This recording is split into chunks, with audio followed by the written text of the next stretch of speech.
ഹൈറിച്ച് സാമ്പത്തിക തട്ടിപ്പ് കേസിൽ MD KD പ്രതാപനെ ED അറസ്റ്റ് ചെയ്തു. ദിവസങ്ങൾ നീണ്ട ചോദ്യം ചെയ്യലിന് ശേഷമാണ് നടപടി.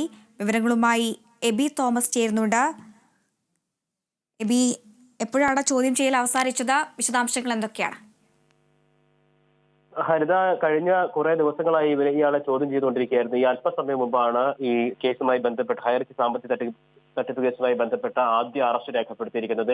MD KD പ്രതാപന്റെ അറസ്റ്റാണ് ED രേഖപ്പെടുത്തിയിരിക്കുന്നത്. സംസ്ഥാനത്ത് തന്നെ ഏറ്റവും വലിയ സാമ്പത്തിക തട്ടിപ്പ് എന്നുള്ള നിലയിൽ വിലയിരുത്തപ്പെട്ട ഒരു കേസാണ് ഇത്. കഴിഞ്ഞ കുറെ നാളുകളായി ഇതുമായി ബന്ധപ്പെട്ടുള്ള അന്വേഷണങ്ങൾ നടന്നുകൊണ്ടിരിക്കുകയായിരുന്നു. ഏതാണ്ട് 1600-ൽ പരം കോടി രൂപയുടെ തട്ടിപ്പാണ് നടന്നിരിക്കുന്നത് എന്നുള്ളതാണ് പ്രാഥമികമായിട്ടുള്ള കണ്ടെത്തലിൽ മനസ്സിലാക്കിയിരുന്നത്. തുടർന്നാണ് ഇതുമായി ബന്ധപ്പെട്ടുള്ള കൂടുതൽ അന്വേഷണത്തിലേക്ക് പോയത്.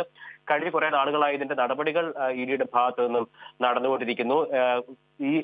ഇവരുടെ തന്നെ ഏതാണ്ട് 300 കോടിയോളം വരുന്ന ആസ്തി ഉൾപ്പെടെയുള്ള കാര്യങ്ങൾ കണ്ടുകെട്ടുന്ന നടപടിയിലേക്കും ബാങ്ക് അക്കൗണ്ടുകൾ മരവിപ്പിക്കുന്ന നടപടികളിലേക്കും ഒക്കെ തന്നെ ED പോകുന്ന സാഹചര്യം ഉണ്ടായിരുന്നു.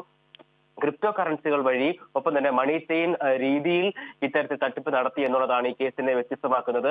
ക്രിപ്റ്റോ കറൻസികൾ വഴി പണം സമ്പാദിക്കുകയും അത് വിദേശത്തേക്ക് ആ പണം കയറ്റി അയക്കുകയും ചെയ്തിട്ടുണ്ട് തുടങ്ങിയിട്ടുള്ള കാര്യങ്ങളാണ് EDയുടെ കണ്ടെത്തലിൽ ഉള്ളത്. എന്തായാലും ഈ കഴിഞ്ഞ കുറെ ദിവസങ്ങളായി ഈ പ്രതാപനെ ചോദ്യം ചെയ്ത് വരികയായിരുന്നു. ഇന്ന് രാവിലെ മുതൽ ചോദ്യം ചെയ്യൽ കണ്ടിന്യൂസ് ആയി തന്നെ നടന്നിരുന്നു. അതിനുശേഷമാണ് ഇപ്പോൾ ED അറസ്റ്റ് രേഖപ്പെടുത്തിയിരിക്കുന്നത്. എന്തായാലും ഈ വിഷയം നിയമസഭയിൽ ഉൾപ്പെടെ വലിയ രീതിയിൽ ചർച്ച ചെയ്യപ്പെടുകയും സംസ്ഥാനത്ത് തന്നെ ഏറ്റവും വലിയ ഒരു സാമ്പത്തിക തട്ടിപ്പ് കേസ് എന്ന നിലയിൽ മുഖ്യമന്ത്രി ഉൾപ്പെടെയുള്ളവർ നിയമസഭയിൽ അതിനെക്കുറിച്ച് സംസാരിക്കുകയും ഒക്കെ ചെയ്തിരുന്നു. പോലീസ് ഈ കേസ് അന്വേഷിച്ചു. അതിനുശേഷം ഇത്തരത്തിലുള്ള കണ്ടെത്തലുകൾ നടത്തി. തുടർന്നാണ് ED ഈ കേസ് ഏറ്റെടുത്ത് അന്വേഷണം ആരംഭിച്ചത്. നിരവധി തവണ പ്രതാപനെയും ഭാര്യയെയും ഉൾപ്പെടെ ചോദ്യം ചെയ്യുന്ന നിലയുണ്ടായിട്ടുണ്ട്. ഏതാണ്ട് 12,000-ഓളം വരുന്ന ആളുകൾ സംസ്ഥാനത്ത് തന്നെ ഇതുമായി ബന്ധപ്പെട്ട് പ്രവർത്തിച്ചിരുന്നു എന്നുള്ളതാണ് ഏറ്റവും പ്രധാനപ്പെട്ട കാര്യമായി ചൂണ്ടിക്കാണിക്കാനുള്ളത്. മണി ചെയിൻ മാതൃകയിലാണ് ഇത്തരത്തിൽ ഒരു തട്ടിപ്പ് നടത്തിയിരിക്കുന്നത് എന്നുള്ളതും ഈ കേസിനെ വ്യത്യസ്തമാക്കുന്നുണ്ട്. സംസ്ഥാനത്ത് തന്നെ ഏറ്റവും വലിയ ഒരു സാമ്പത്തിക തട്ടിപ്പ് എന്ന നിലയിലാണ് ഹൈറിച്ച് കേസ് അടയാളപ്പെടുത്തപ്പെട്ടിരിക്കുന്നതും അതിന്റെ പ്രാധാന്യം ആ നിലയ്ക്ക് തന്നെയാണ് കണക്കാക്കുന്നത്. എന്തായാലും ഇപ്പോൾ ഈ കേസിൽ ആദ്യ അറസ്റ്റ് നടന്നിരിക്കുന്നു. തുടർന്നും അറസ്റ്റുകൾ ഉണ്ടാകാനുള്ള സാധ്യതയുണ്ട് എന്നാണ് മനസ്സിലാക്കുന്നത്.